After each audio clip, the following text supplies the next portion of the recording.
বাংলাদেশ ইসলামী ছাত্র শিবির মুহতারাম secretary general ছাত্র নেতা নুরুল ইসলাম সাদ্দাম,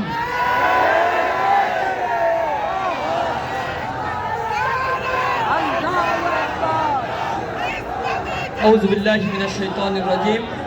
বিসমিল্লাহির রহমানির রহিম। পতিত সন্ত্রাসী আওয়ামী ফ্যাসিস্ট কর্তৃক বিগত কয়েকদিন যাবৎ বাংলাদেশে অস্থিতিশীল পরিবেশ সৃষ্টির প্রয়াসে গুপ্ত হামলা, অগ্নি সন্ত্রাস, মানুষের জানমালের উপরে আক্রমণ করার জন্য বিভিন্ন জায়গা থেকে যে সন্ত্রাসী কর্মকাণ্ড তারা পরিচালনা করছে, তারই প্রতিবাদে আজকে বিক্ষোভ মিছিল উত্তর সমাবেশে সংগ্রামী উপস্থিতি, জাতির জাগ্রত বিবেক সাংবাদিক বন্ধুগণ, উপস্থিত ইসলামী ছাত্র শিবিরের বিভিন্ন পর্যায়ের নেতৃবৃন্দ, মুহতারাম কেন্দ্রীয় সভাপতি, সংগ্রামী ছাত্র জনতা, আসসালামু আলাইকুম ওয়া রাহমাতুল্লাহি ওয়া বারাকাতুহু।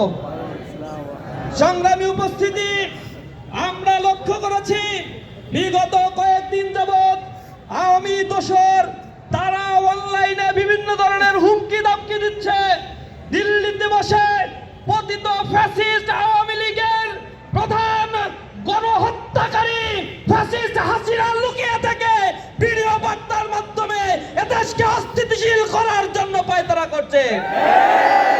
এই পতিত ফ্যাসিস্টের এই ক্ষমতা হয়নি জনগণের সামনে দাঁড়িয়ে আর কোন কথা বলে জনগণের সামনে ভোটের অধিকার নিয়ে কথা বলতে পারে। জনগণ আজ থেকে উঠেছেন। আমরা দেখেছি আওয়ামী লীগকে বিগত এক বছরে প্রায় 40,000 আওয়ামী লীগের নেতা কর্মীকে গ্রেফতার করা হয়েছে। তার মধ্যে প্রায় 35,000-এর মতো তাদেরকে আবার জামিনও দেওয়া হয়েছে। তাদেরকে ধরে নিয়ে জেলখানায় জামাই আদর করা হয়, আপ্যায়ন করা হয়, গায়ে হাত দেওয়া হয় না। বের হয়ে গিয়ে তারা আবার হুমকি দামকি দেয়। আমরা বলতে চাই, কাদের ইন্দোরে জাতীয় অপকর্ম করার সাহস আজ আওয়ামী লীগ পায়?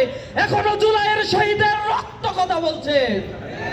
সংগ্রামী উপস্থিতি, আপনারা লক্ষ্য করেছেন একটা রাজনৈতিক দল তাদের প্রধান নেতাদের মধ্য থেকে যখন কথা আসে যে আওয়ামী লীগের বিরুদ্ধে যত মামলা করা হয়েছে ক্ষমতায় গেলে তারা সকল মামলা নাকি উইথড্র করে নেবে।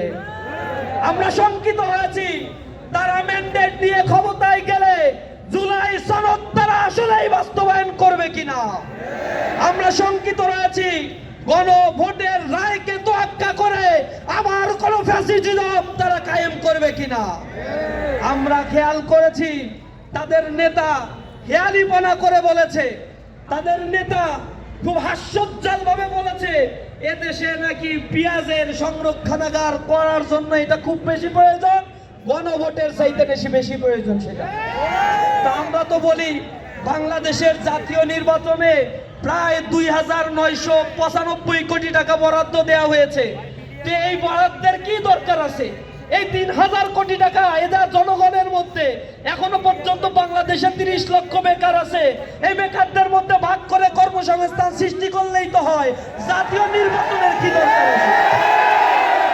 তারা তো ধরেই নিয়েছে তারা জুলাই সনদ মানে না, গণভোট মানে না, স্বাক্ষর করছে। এখন তারা নোট অফ ডিসেন্ট দিয়ে বসে আছে।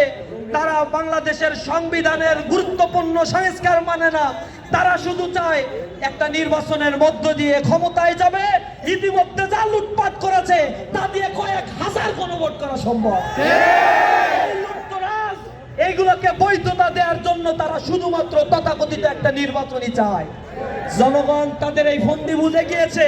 আর জনগণ ফুঁসে উঠেছে, আওয়াজ তুলেছে, সর্বস্তরের জনতা কথা বলছে। আমার যা মনে হয় কিছুদিন পরে তারাই বলবে বাংলাদেশে ফেব্রুয়ারিতে নির্বাচনের কোনো অবস্থা নাই, আমরা নির্বাচন চাই না। আমার জনগণ ফুঁসে উঠে নির্বাচনই করাবে, তখন তারা আবার বয়ান ছাড়বে আলুর দাম বেড়ে গিয়েছে, আলুর ক্ষেত্রে ভর্তুকি দিয়ে জাতীয় নির্বাচন দেওয়ার দরকার নেই পিছান।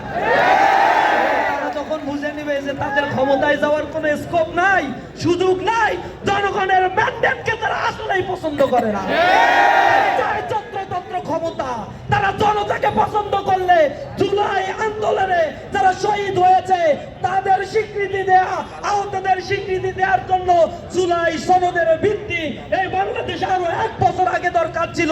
সে আইনি ভিত্তির ক্ষেত্রে সবচেয়ে বড় প্রতিবন্ধকতা সৃষ্টি করেছে এই নব্য ফ্যাসিস্ট হয়ে ওঠার চেষ্টাকারী এই দল। আমরা তীব্র নিন্দা প্রতিবাদ জানিয়ে বলতে চাই, জনগণের পালস বোঝার চেষ্টা করুন, এখনো সময় আছে, বোঝার চেষ্টা করুন, নিকট অতীত থেকে শিক্ষা গ্রহণ করার চেষ্টা করুন, অন্যথায় ইতিহাসের আস্থা করে আবার নিক্ষিপ্ত হবে। জনগণ জেগে উঠেছে, বাতাস বৈরি বইছে, আমাদেরকে তৈরি থাকতে হবে, একটা ডাকে আবার রাস্তায় নামতে হবে,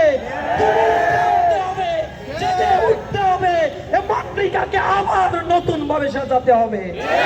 সকলকে রাজপথে থাকার উদাত্ত আহ্বান জানিয়ে আওয়ামী লীগকে প্রতিহত করার জন্য আমাদের চেষ্টা অব্যাহত থাকবে। রাজপথে থেকে আমরা লড়াই করবো ইনশাআল্লাহ। সকলকে সে উদাত্ত আহ্বান জানিয়ে আমার কথা শেষ করছি। আসসালামু আলাইকুম ওয়া রাহমাতুল্লাহি ওয়া বারাকাতুহু।